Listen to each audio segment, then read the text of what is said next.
What's up, y'all? Back with another video. This is the story of Yo Gotti versus Young Dolph. Go and get into it. On November 17, 2021 at 12:24 p.m., young Dolph Bro, it's been 3 years since Dolph died? Dog. I thought it's been like 1 or 2. Bro, time is going by, ambushed bro. and gunned down in broad daylight at a cookie shop in Memphis. 22 bullets would land before Marcus Thornton, who's young Dolph's brother, is seen chasing the gunman out of the store, returning fire and wounding both of the shooters as they sped off. 1,044 days later, and the trial for this has only just begun. We now have all new information about why this happened in the first place, starting with the $100,000 reward that had been placed on Dolph's head months before by a man named Big Juke, who also happens to be the brother of Memphis rapper Yo Gotti. 4 men have appeared in court in connection to the crime, and an additional person is still on the run after bonding out almost 2 years. Man, these folks that be killing these rappers be ugly AF, bro. I ain't it. The people that killed PNB Rock, niggas ugly. The people that kill X, niggas ugly. Bro, these people that be killing rappers be so ugly, bro. The first to appear was Cornelius Smith. He's the one seen hopping out of the stolen car first and opening fire with the Draco in hand. Second was another up-and-coming rapper from Memphis named Straight Drop or Justin Johnson, who's seen with a small handgun following suit. Jamarcus Johnson, who's also Justin's half-brother, was not involved in the ambush itself, but is now pleading guilty after the fact for helping the 2 shooters evade police. Shundale Barnett was the man in the car with Justin Johnson the day he was finally caught and arrested. He was also named a person of interest after this just for being associated, but after bonding out in December of 2022, he has since vanished and has not been found. Lastly is Hernandez Govan, a 44-year-old Memphis native who's being charged as the mastermind behind this entire situation. Hernandez is the one who approached Cornelius and Justin and informed them about the $100,000 reward Big Juke was offering for killing young Dolph. His proposition was $20,000 for himself and $40,000 to each of the shooters. They knew that week Dolph would be in the city because he did a turkey drive every Thanksgiving for the community. It was no secret that every one of Dolph's cars had a unique camouflage wrap, so if he was around, they knew they would eventually find him. And on that day they did. They spotted him driving, followed him, and snuck up behind him, expecting a huge payday afterward. Cornelius told his girlfriend he would buy them a house with the money, and even more shocking, the day of the shooting was his daughter's birthday, stating he needed the money to buy her gifts as well. Now for Justin, he was an aspiring rapper and even had been photographed in the background at one of Dolph's shows before. He needed the money to fund his rap career, and it's speculated he may have thought if he carried out the job, he would also land a deal at Yo Gotti's label CMG. Man, you landed a deal in prison, bro. That was your deal. You didn't get nothing out of this, but a dead career and in prison time. After Cornelius Johnson only received $800 of the $40,000 he expected, he would turn his back and testify against everyone. An unnamed person at CMG did end up paying $50,000 for his lawyer after he was caught, but it was already too late, and he ended up telling the whole story, leaving us with 2 questions. Why did Dolph have a $100,000 reward on his head? And why did Yo Gotti want young Dolph dead so bad? Let the band play.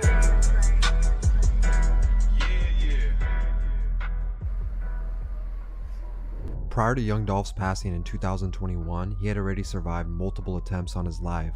Once after a show in North Carolina, and again outside his hotel in Los Angeles, where he was actually struck several times, but he later made a full recovery. Both of these events could be tied back to one major beef he was dealing with. Young Dolph and his paper route empire have been in a decade-long feud with Yo Gotti and his cocaine music group, and this started all the way back in 2014. In 2014, Dolph was just starting to make a name for himself in music. He had been dropping mixtapes since 2009, but he had been in the streets building a reputation for himself as a real hustler even before that. And after finally catching a buzz in music, labels started reaching out to him trying to sign a deal. One of those labels was CMG. Yo Gotti, being from Memphis as well and already an established name, got in contact and texted Dolph. Okay, we got the young Dolph text. You in a good space in Memphis, but you got to take that shit from there to the world, and it's going to turn into money.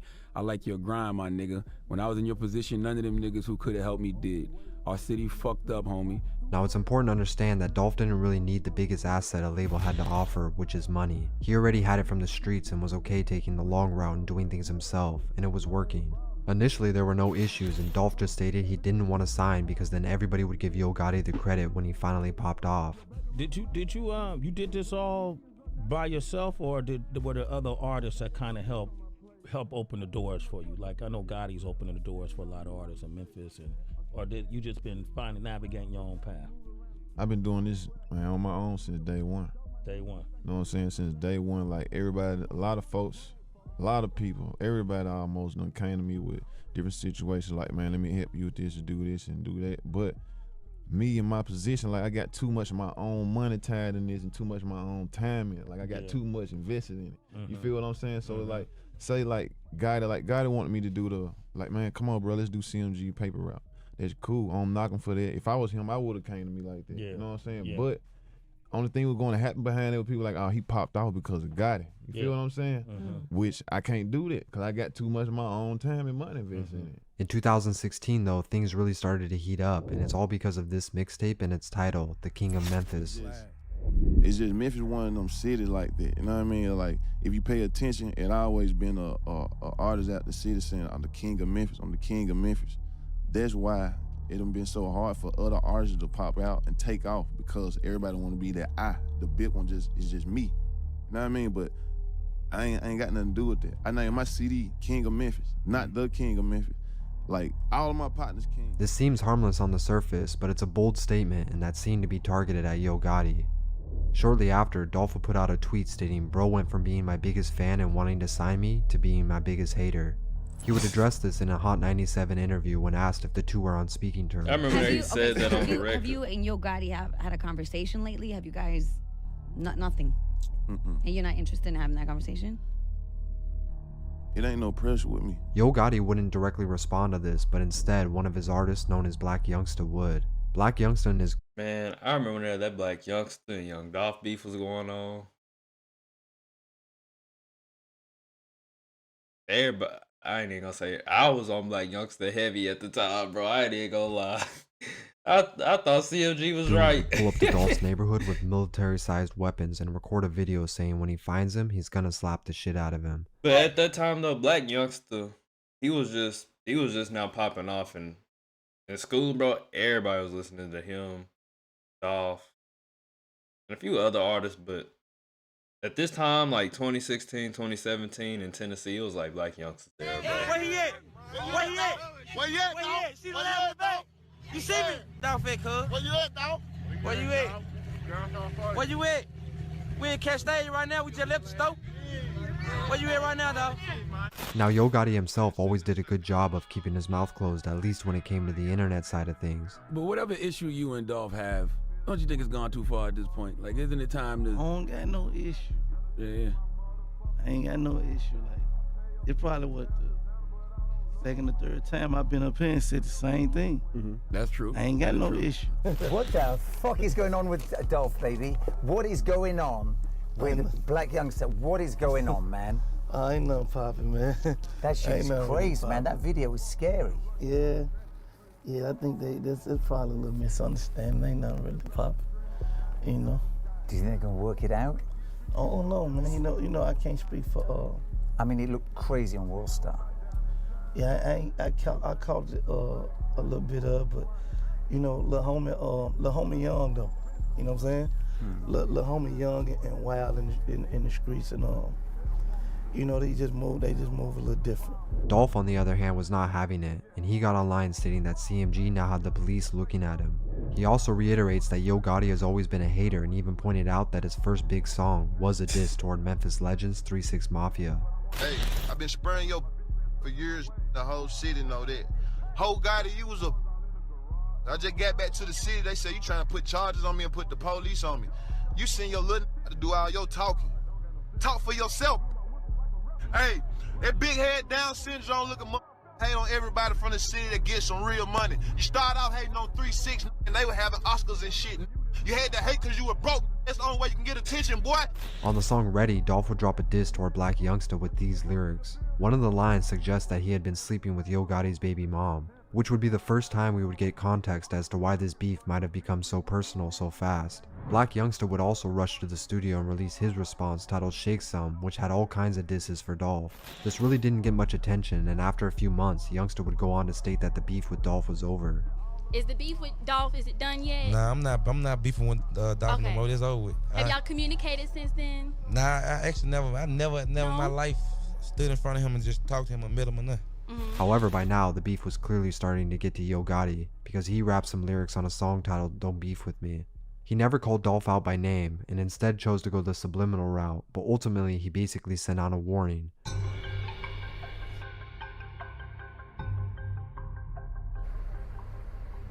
For a few months, things did go quiet, all the way up until Dolph decided he wasn't done making a statement yet. He dropped his iconic diss song, Play With Yo Bitch, and unlike Yo Gotti, this was definitely not a sneak diss. The cover art, intro, and music video were all directly targeted at him, and once again, Dolph alluded to the fact that he had been sleeping with his baby mom, even taking things a step further by having a man reenact him in the music video. Gotti once again tried to play it off by Bro, look how dude, bro, he looked just like Yo Gotti too, bro. That's funny to Dolph me. alluded to the fact that he had been sleeping with his baby mom, Bruh. even taking things a step further by having a man reenact They got the him in same music build, video. the same Gotti head once again build, tried to bro. play it off by simply tweeting that he's a boss, but this is really when things started to get crazy. Mark Jones shaking him, man, crazy, man. CIAA, man, Charlotte. Man, young dog just got through performing. Get somebody to land on him, man. Nothing bulletproof. Yeah, truck bulletproof, bro. While getting ready to perform in Charlotte, North Carolina, it was reported that Dolph was the target of a shooting in which 100 rounds were fired into his vehicle. The story turned out to be true, but he was actually untouched thanks to the $300,000 he invested in bulletproofing his SUV. The day party. I was leading a day party. We was headed to where we was headed to. Pull up a lot on the day party, get up the street. Yeah. They started shooting, they shot. Shooting was over with. In fact, he didn't seem to be remotely bothered by it and even went on to perform Play With Yo Bitch that same night in the club.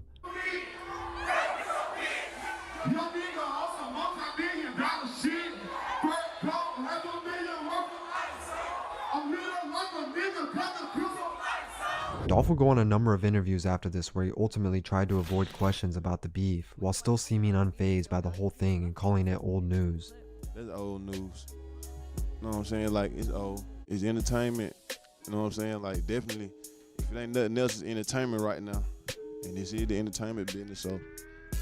The only thing he was actually thinking about was how this was the perfect time to drop his new album. The first song was 100 Shots, where he addressed the shooting in Charlotte and mocked them for not touching him. And if you read all the song titles in order, it actually wrote out a sentence. In May of that year, Black Youngsta alongside 2 other men were actually arrested for the shooting. Now to a story we are continuing to follow. The rapper who turned himself into CMPD for the shooting in Uptown during this year's CIAA weekend will be back in Charlotte tomorrow. Sammy Benson, better known as Black Youngsta, is performing at the nightclub label. Bro got the...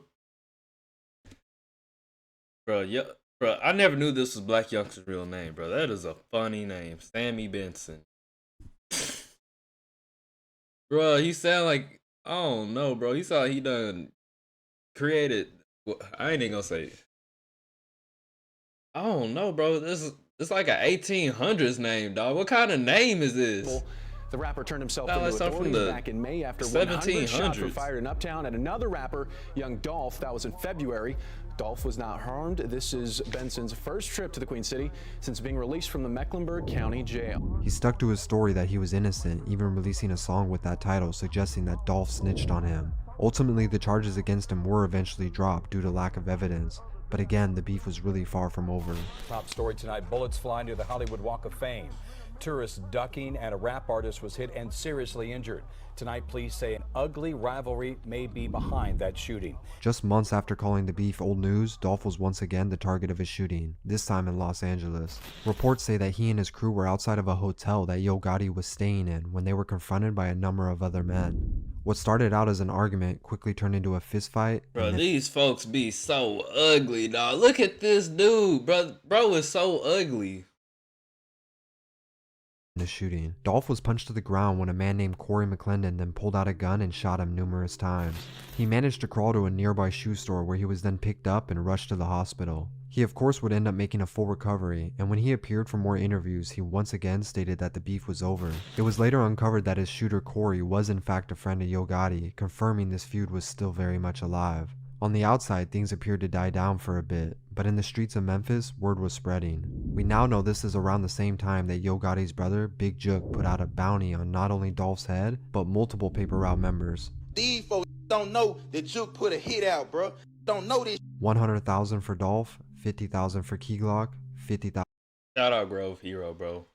For those of y'all that didn't know that was him, that man funny, dog. 1,000 for Pre-Woo, 20,000 for Snoop people. Bands, and 5,000 for Moochie Grape. A man named Hernandez Govan, who was close with Jook, took this information and started planning. Now, Govan wasn't equipped to do the job himself, but he knew if he relayed the information, he could take a cut for himself. That's when he met Cornelius Smith and Justin Johnson. Cornelius used to buy drugs from Hernandez, and Justin was an aspiring rapper from the same neighborhood who was trying to get motion for his career.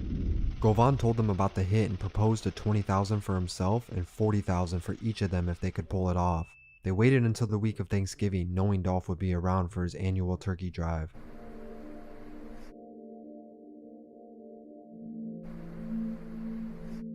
On November 17th, they grabbed their guns and hopped into a stolen Mercedes they acquired and drove to Dolph's neighborhood.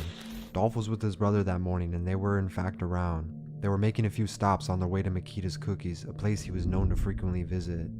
He had done ads for the cookie shop in the past, which some people pointed out may not have been the smartest play, seeing how high profile he was. Say it again. Say you came to get some what? Makita Cookies. Get the side. Come back around there. What you got? Chocolate chip. Don't hot. Just for you. Appreciate you, baby. Be safe. Needless to say, they spotted Dolph's camouflage-wrapped Corvette. They followed them for a few minutes before they finally stopped and got out at Makita's. The shop had floor-to-ceiling windows so you could see directly. Like, bro, this story is so sad. Even though, I mean, if you know, you know. It's like, bro, it's so sad. Dude pretty much lost his life. All because he didn't want to sign to this nigga Yo Gotti, bro. Like, all because he didn't want to sign to dude. And Yo Gotti felt so type of way about it.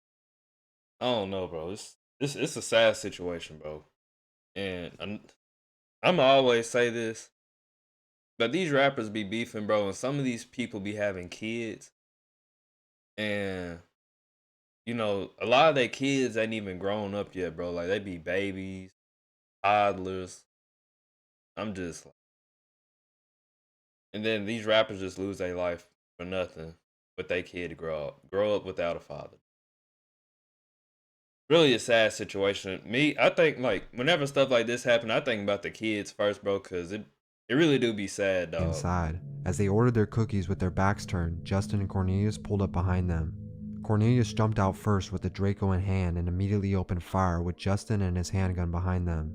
Dolph fell to the floor as he was hit over 20 times in the back, neck, and jaw. His brother emptied his clip back as they ran away, hitting Cornelius in the leg and arm, and Justin was grazed in the back. The two men then took the stolen car to an... Bro, that pissed me off as a brother. I can't hit not one of them niggas that just killed my brother. That pissed me off. I ain't even gonna lie. Times in the back, neck, and jaw. His brother emptied his clip back as they ran away, hitting Cornelius in the leg and arm, and Justin was grazed in the back. See, that's why you don't have them big guns like that. Y'all, hold up. Y'all make a mental note of this. Ain't nothing wrong with big guns. But y'all see what his brother just had to do, running back to that Dolph Corvette? fell to the floor as he was hit over 20 times in the back, neck. Well, it looked like he already had a pistol up in his hand. If this dude already had a pistol up in his hand, bro, and he ran just to grab that Draco, there's something wrong. Out first with the Draco in hand and immediately opened fire with Justin and his handgun behind them. Dolph fell to the floor as he was hit over 20 times in the back, neck, and jaw. Bro, if that was a pistol that he just threw, bro, he is dumb. You dropped your weapon to grab this Draco, and you could have... Brother emptied his clip back as they ran away, hitting dumb. Cornelius in the leg and arm, and Justin was grazed in the back. The two men then took the stolen car to an abandoned home in Orange Mound where they left it. They were then seen on CCTV entering an apartment building where they cleaned up their wounds, switched clothes, and went their separate ways. 37 minutes after the shooting, prosecutors say surveillance video shows the accused shooters going to another apartment complex, changing clothes, Johnson into a yellow hoodie, and leaves in a white Expedition. Justin then drove a different car home where he packed his bags and was seen getting picked up by his friend Shandale Barnett, and they fled the city. Then, hours later, more surveillance video shows him return to Crosstown Concourse in a yellow Golly, sweatshirt, bro. go into an apartment, come back out with his bags packed. Bro, the and police was all investigators say over he this. went I didn't even know about all this other stuff right here, bro. The police was all over this, dog. on the run, starting a manhunt. After the death of Dolph, Makita's Cookies would ultimately not open back up, and it would turn into a memorial with people from all over the city visiting to pay homage. Once a crime scene is now a growing tribute to the life of young Dolph. Tonight, we caught up with the man who takes time daily to maintain the growing memorial to the rapper. Whether it's a spray paint bottle or staple gun in hand, Jeremiah Taylor is a man on a mission each day at this memorial honoring slain Memphis rapper Young Dolph on Airways Boulevard. He was a legend, he was a king, so he still deserves to be treated as such. See, bro, for people to go out that way, do all that for you, bro, like, you had to have mattered to a lot of people in your city, dog. Like, not even in, like, another country, another state, just here in Tennessee, bro, for people to do that to you, or for you, I mean, that just shows, bro, like, they really do honor and respect you, dog. For Taylor, the persistence is personal. He, like Dolph, grew up in the Castalia Heights neighborhood, went to Hamilton High, and met the rapper several times. It was very hard. It started off as me trying to get myself out of a rut. This really put me in a bad situation mentally or whatever. And so just for my mental health, it started out, all right, let me get to doing something positive. So starting about 3 days after Dolph's death, inside Makita's Cookies, outside the store, Taylor, along with local activist Frank Gotti, make daily trips to organize, beautify, and freshen up this growing tribute. But this would quickly become a hotspot, and even after the murder, shots would still be fired here.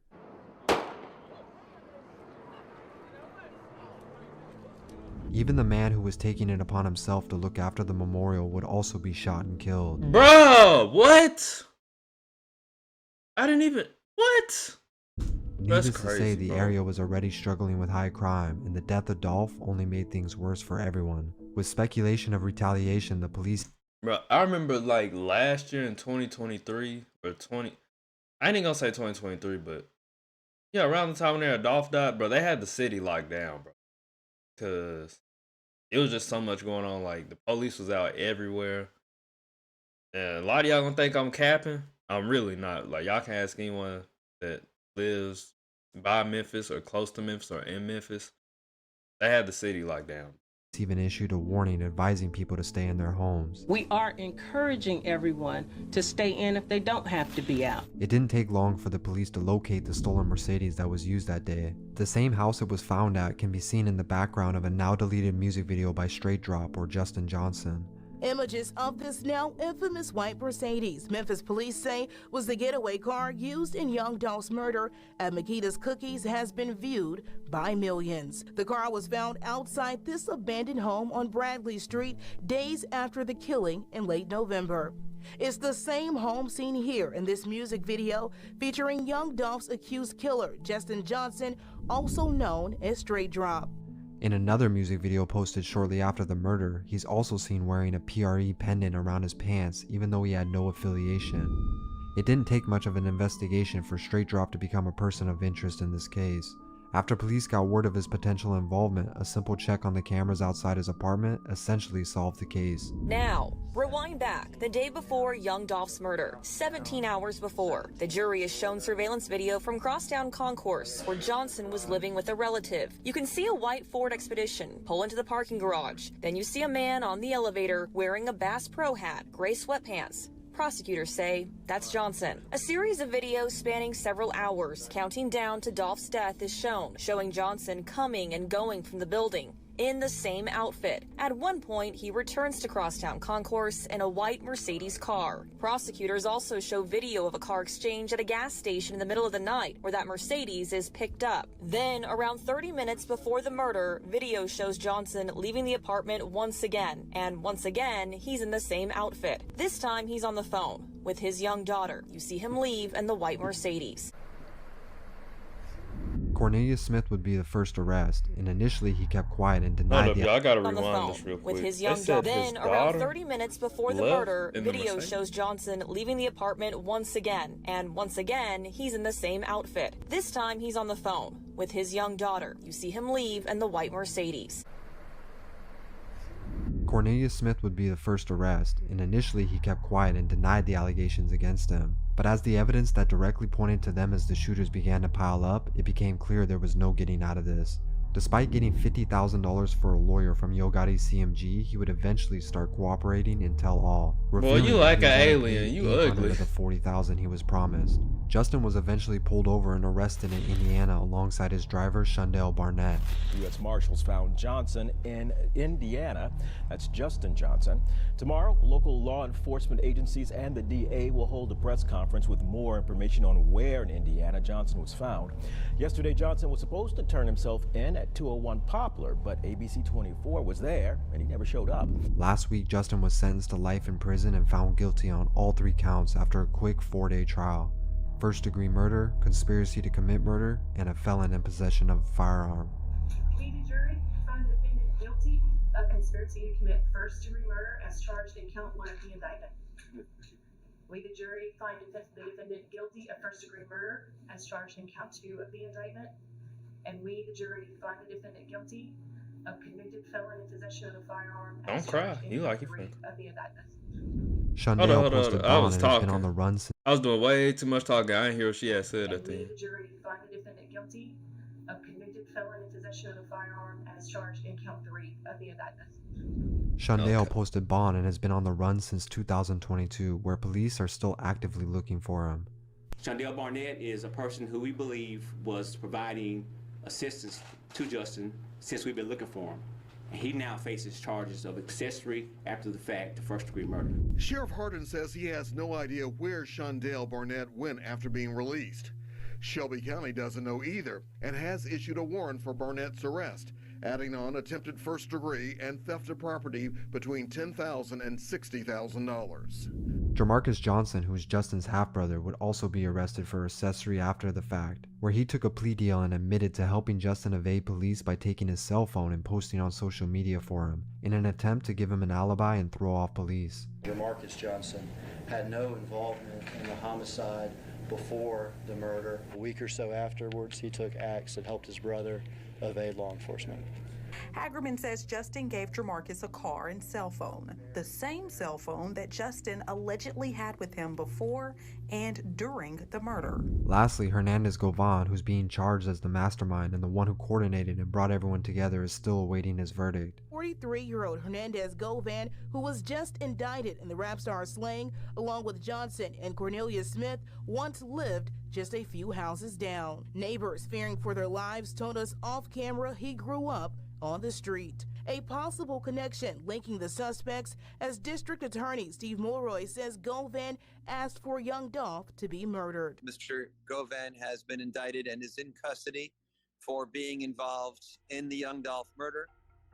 He played the role of the person who solicited the murder. But not before he too would suffer a tragic loss. Govan's daughter, who's also a rapper and went by the name Lotta Cash Desto, would also be murdered in Houston in September of 2022. Govan's daughter, 25-year-old Destiny Govan, an up-and-coming rapper by the name of Lotta Cash Desto, was fatally shot in Houston.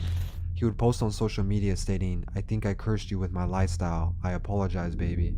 While justice was being brought to Dolph's murder in the courtroom, back in the streets of Memphis, things were still heating up, and Big, who had put the hit out in the first place, was now a walking target. As I mentioned, Big Jook was the older brother of Yo Gotti and part owner of CMG, the label. The beef between Jook and Dolph goes way back. In Dolph's diss song from 2017, Play With Yo Bitch, is mentioned in the first verse where he calls him his big sister. This may have been the moment where the beef between Dolph and Gotti then extended to his brother as well, but there are rumors that their beef goes back much further and has to do with other street politics. After his passing, he was seen making numerous disses toward Dolph. I don't paint no beside two real niggas with a in the middle, man.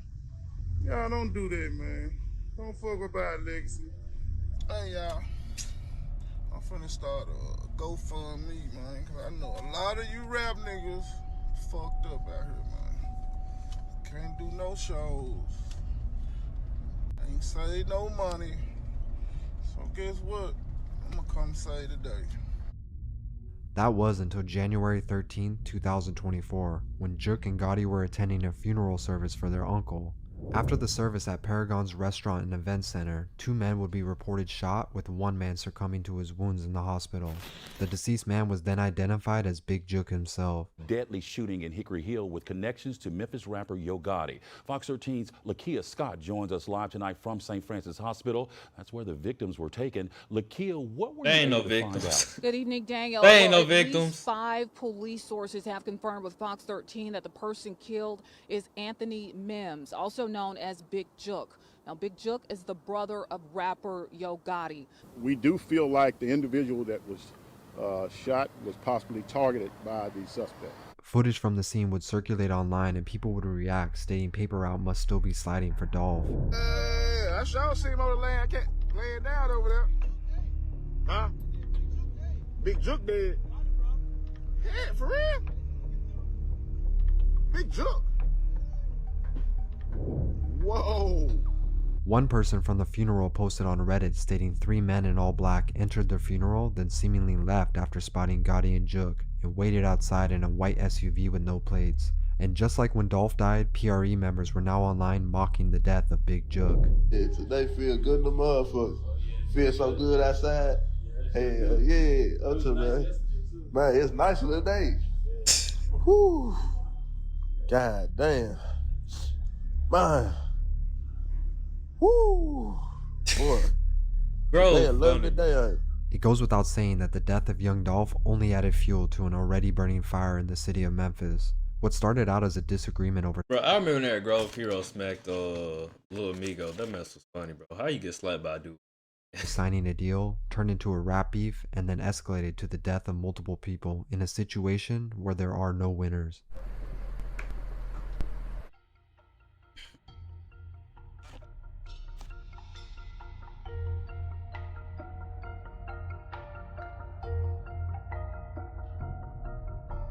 Alright, y'all. Look like that's it for this one. Anyways, I'm gonna see you guys up in the next video. I love y'all. Until I see you guys again. Peace.